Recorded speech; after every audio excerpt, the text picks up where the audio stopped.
What's up YouTube, it's Mr. Stevie J893 and I'm back with another video. And in this video I'm going to be doing a short office tour showing you all the different computer and electronics gadgets that I have. So let's get started. Alright, the first thing I have here is a little iMation 1 gig USB flash drive. Everybody knows about these and know how they work, so there's no big secret or mystery there. You plug it in, store your info on it, and take it with you wherever it is that you need to go, so you have quick access to it. Again, this is only 1 gig, so it's not a whole lot of stuff that you're going to put on here. You're not putting like movies or anything like that. For the heck of it, I thought I'd put some of my old cell phones out here, see if anybody had them or if anybody remembers what they are. First one is a Sprint phone that I had. It's a Sanyo RL7300. This is a pretty good phone. I had it about 2 years or so. Of course, it had the Sprint PCS Vision, no camera. I think you could check the internet on it, but it had no video camera or anything like that. It had a pretty decent speakerphone on it too. The next is the LG. This is actually when I was with Verizon. I don't remember the name of it, but I know it's an LG. As far as call quality for this phone, this is probably the best phone that I've ever had, and this has been some years now. The only thing that was bad about it is it had a little 1.3 megapixel camera on the front that you can see right here. But other than that, this phone was absolutely great. If they could take the call quality of this and use it today, I think we'd have a lot more satisfied cell phone customers. And every time I think about this phone, all I can do is think of how crystal clear the call quality was. After that, I have my BlackBerry Curve, which I picked up when I switched over to AT&T. This is the Curve 8310. Call quality on it was so-so. When I got this phone, this is when I first started experiencing drop calls, but in the 2 years that I had this phone, I may have had a handful of drop calls on it. Camera was pretty good. You already know about BlackBerry Messenger. That was awesome. Internet was okay. Other than that, I mean, it was a pretty decent phone. I kept it for 2 years and then switched to my most recent phone, which is the HTC Inspire 4G. This is it. I've got it in the outer box defender case. As far as call quality on this phone, this is probably the worst cell phone that I've ever had. The call quality for me right now, I don't know if it's my phone or if it's all HTC Inspires, but in order for me to get a clear or a decent call, I need to have my headphones plugged in. I have issues with it recording. It takes beautiful pictures and it records beautifully, but I have issues with it deleting videos, deleting pictures. If any of you have an HTC Inspire, you've experienced any of this, or you have any thoughts on it, leave me a comment or a suggestion down below. Let me know what you think of it. Next, I have my Casio Xelim Z75 digital camera. This one has a 7.2 megapixel camera on it.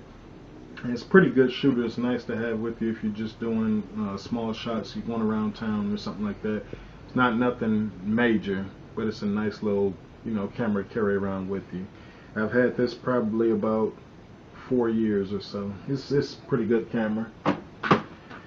Next to that, I have my Logitech mouse. I bought this after I bought my older computer, which I'll talk about once I get to it. But I still use it now on my current computer. I don't really see any reason to get rid of it or upgrade. It's a really nice mouse. Anybody who has this type knows what I'm talking about.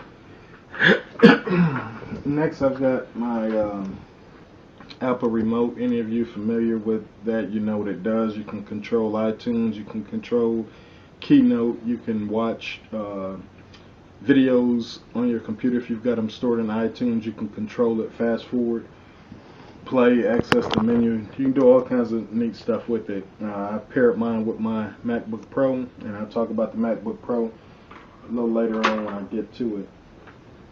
Next to that, I just got a little bag that I bought at Best Buy for about $5. I use this to transport my external hard drives as well as my USB flash drive. Up here I got a pair of Kensington headphones. I've had these for about 4 years. I actually got these at work.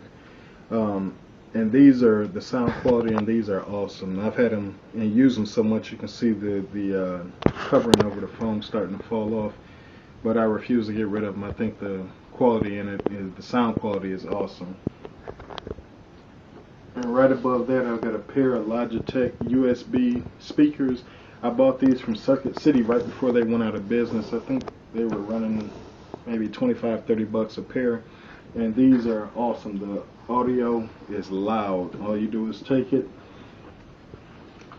It's got a little USB plug here. You just plug this into your computer, and as you can see up here, it's got a volume control for loud and turning it down. It's got a mute button, and then it's got play or stop, play, pause, rewind, and fast forward buttons on the top. These are some really good speakers for the price. They probably would have cost double what I paid for them, but since Circuit City was going out of business, that was my gain. Alright, next over here we've got my old computer. If you've seen my MacBook Pro video, you heard me talk a little bit about it, but this is it. It's a compact Presario F756NR. It's a 15-inch laptop. It's got a 200 gig hard drive. Definitely seen better days. It's at the point to where now, if you can see this bar here, every 10 or 15 minutes or so, when you're using it, the whole screen will flicker and this will disappear. You can still use the computer, but you won't have any idea of what you have open down here unless you happen to move your mouse down here. And then every 10 or 15 minutes or so after that, it'll flicker and your taskbar will pop back up. As you can see, it's not doing anything now because I'm not actually using it, and I really don't use it too much anymore. Just kind of holding on to it, I guess. But I bought it probably about October 2007, and certainly got my money out of it. Next I have my Acer Iconia A500, my tablet. And this to me is one of the better tablets. I feel like it got slept on by a lot of different reviewers simply because of the name, the company that made it, Acer, as well as its price point. A lot of people just slept on it, but it's got a lot of good features on it. This is the 16 gig version, plus I have an 8 gig card in it, and this one has full USB host on it. It's got mini HDMI as well as micro USB ports on the side, and like I said, I think it was great for the money it is, and comparing it to other tablets, I think this one's a winner. Couldn't go wrong picking that. Up here, if you've seen my channel at all, you've seen probably seen the video for my Belkin 7-port USB hub. Yeah, there's also a video for this tablet. But this here is what I use to connect all my USB peripherals to my laptop. I got it from Best Buy. Does great work. I'm glad to have it. And right next to that, I've got my iPod Nano. I've had this probably since about 2005 or so. As you can see, this one here is still charging, but I just keep it in this case for it. And you already know about the iPod. Stores music, great to listen to. Some small 1,000 songs in your pocket, and you're good to go. Here I've got a Seagate 500 gig hard drive, and I use this one exclusively for backing up my MacBook Pro, and for no other reason. Besides that, you already know about what external hard drives can do. This one here is a Western Digital 750 gig hard drive, and I use this for storing everything else. And last but not least, I have my MacBook Pro. This is the 13.3 inch, and I bought this back in February. This is what I use to do a lot of video editing, pretty much everything that I do on my computer now. This is the computer that I use it for. I no longer use my compact. This is the 500 gig version. It's got the iCamera. It's got the slot loading, super drive, Thunderbolt port. I mean, everything that you know about for the 13-inch MacBook Pro, this one's got it. Alright, so that concludes my office tour, but since this is so short and I really don't have a whole lot to show you, what I thought I'd do is I'll show you where I spend most of my time when I'm at home. And that's in my family room. That's where the real stuff is. So let's go check that out.